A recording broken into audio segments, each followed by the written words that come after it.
At the end of chapter 1, we'll take a little break from the calculator and just mention some vocab terms that we should be able to use properly. I would hope that we're all familiar with matter, being anything with mass and volume. I would hope that we're all familiar with solids, liquids, and gases. If this is the first time that you're hearing these terms, AP chemistry might not be the course for you. Visually, I should be able to kind of think about the differences and similarities between solids, liquids, and gases. These are all water molecules. In a solid, I think about the particles being either tightly packed or arranged in a repeating crystal pattern. It has a definite shape, a definite volume, whereas a liquid has a definite volume, but it takes on the shape of the container. The particles are able to flow past one another. There's more space between the particles. Gases, indefinite shape and volume. Gases will collide with the walls of the container to completely fill the volume of the container. They'll completely take on the shape of the container. High energy particles as opposed to solids being lower energy particles. Visualizing a particle model of a solid, liquid, and gas should be something that we are well capable of doing. Other terms that will sometimes kind of cause concern. Pure substance. In a pure substance, all the particles are the same. It says there's a constant composition. There are two options of pure substances. One good option, elements, being either monatomic or diatomic. In an element sample, all the atoms are the same. There's only one kind of atom. If you're ever asked to give an example of an element, you've got approximately 118, 120 debatable elements to choose from on the periodic table. All particles, all atoms, in fact, are the same. Now, when we say that elements can be monatomic or diatomic, a monatomic element just has singular atoms. Most elements exist this way, especially metals, which is the majority of the elements on the periodic table. So when I visualize a particle model of a monatomic element, I'm just picturing singular atoms, and they are all the same. Diatomic elements come in pairs. But again, if I'm calling it a diatomic element, both atoms in the molecule must be the same. There are a few common diatomics on your periodic table. Most of them kind of form like an upside down L. They're over in the non-metal area. It's nitrogen, oxygen, and then all down the halogens. Fluorine, chlorine, bromine, iodine, and our friend astatine. We don't have any astatine in this building, but we can still put them down as a diatomic. And then the other one that we should mention too, up in the other opposite corner, is hydrogen. Most of them non-metals. Those are the common diatomics that we should eventually be familiar with. Diatomic elements I visualize in this way. Two of the same atoms bonded together. So if I have a pure sample of oxygen, it's all O2 molecules. A pure sample of helium is all helium atoms. So as long as all the atoms are the same, we're dealing with a pure substance and we can label it as an element.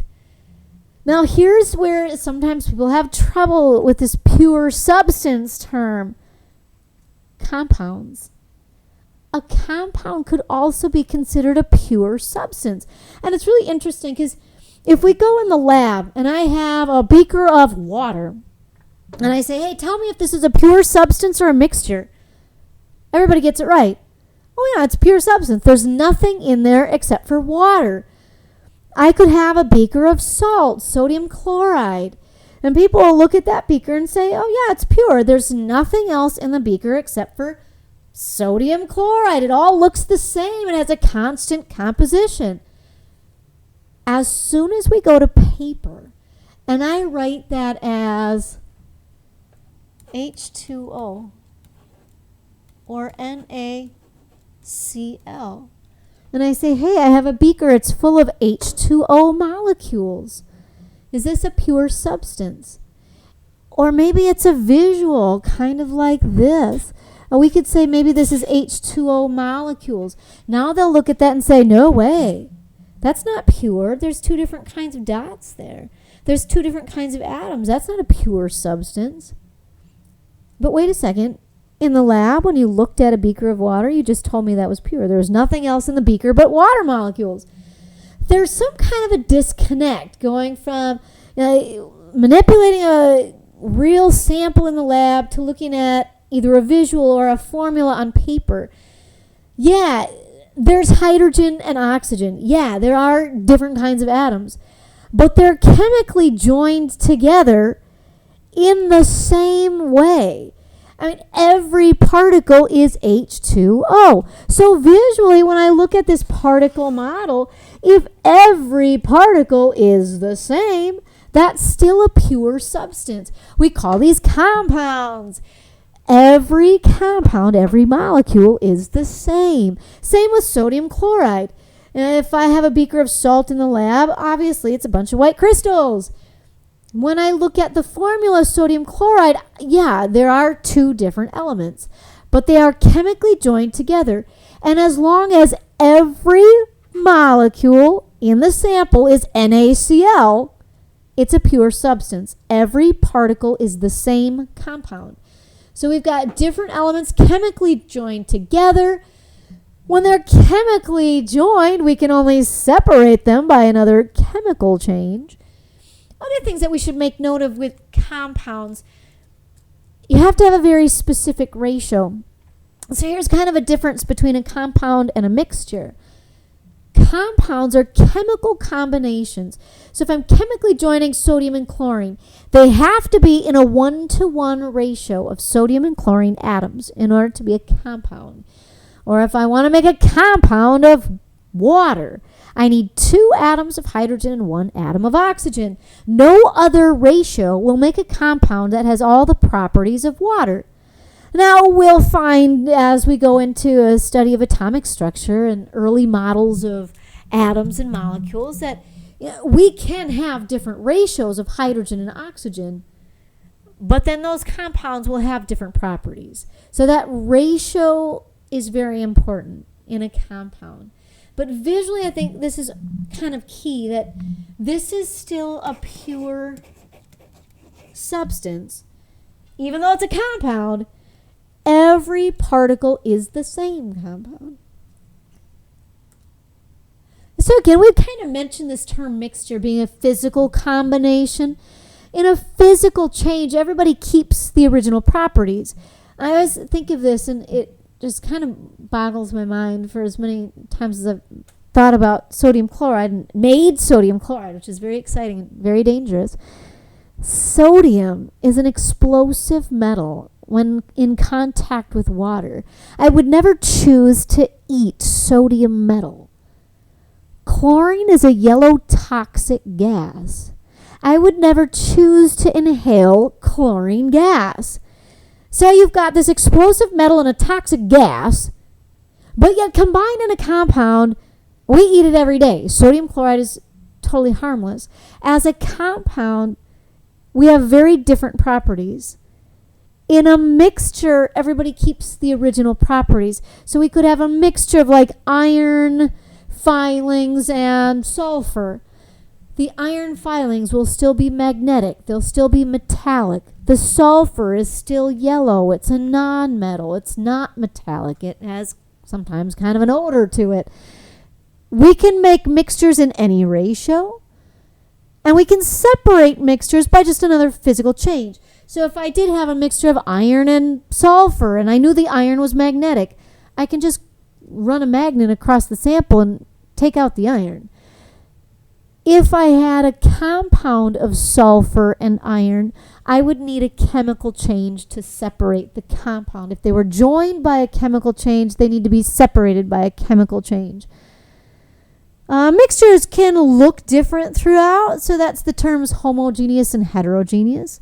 Homogeneous means it looks the same. It's very well mixed. Solutions are good examples of homogeneous mixtures. If I have a solution of salt water, all I have to do is boil off the water, which is a physical change. But while they're mixed together, it looks the same throughout. I usually don't see chunks of salt as opposed to chunks of water. Everything's very well mixed. In a heterogeneous mixture, I can see the different particles. So, I mean, they always use the example of salads or cereal. And, I can see the marshmallows, and I can see the, I don't know what's in Lucky Charms, the little crunchy cereal pieces or whatever. These pictures here, I don't know. I guess they're relatively evenly mixed. I guess I would consider them all kind of homogeneous mixtures. This first one, we should make note of too. This is a mixture of elements.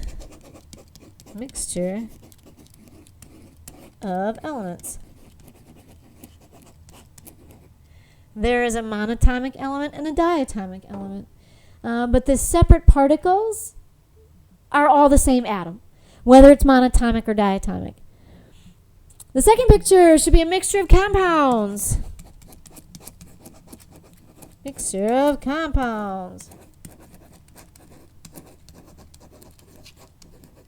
I don't know, maybe one of them's water and maybe something that's also a compound of hydrogen and oxygen, but in a different ratio. So I've got different compounds, and they would probably have different properties as well.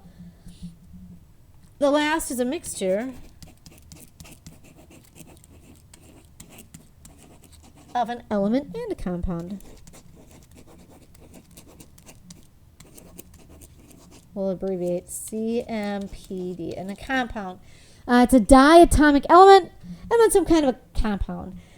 That would be something that I should be able to visualize, and maybe they'll ask me to draw a particle model of a homogeneous mixture containing two compounds or something like that. And I should be familiar with the terms pure substance, element, compound, mixture. I should know the difference between mixtures versus compounds being chemical combinations and mixtures being physical combinations.